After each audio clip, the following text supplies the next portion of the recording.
सर्दी का मौसम शॉर्ट इंग्लिश सेंटेंसेस जो फौरन याद हो जाएं। आज हवा बहुत ठंडी है। The air is very cold today. सर्दी में चाय ज़्यादा मज़ा देती है। Tea tastes better in winter. रज़ाई के बगैर नींद नहीं आती। I can't sleep without a quilt. हाथ सर्दी से जम रहे हैं। My hands are freezing.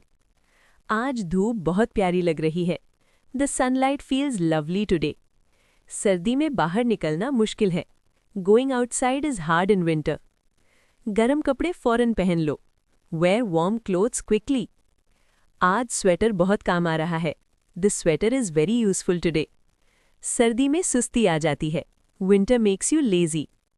सुबह उठना बहुत मुश्किल था। Waking up was very hard. गरम सूप दिल खुश कर देता है। Hot soup feels comforting. आज मौसम बहुत खामोश है। The weather feels very calm today.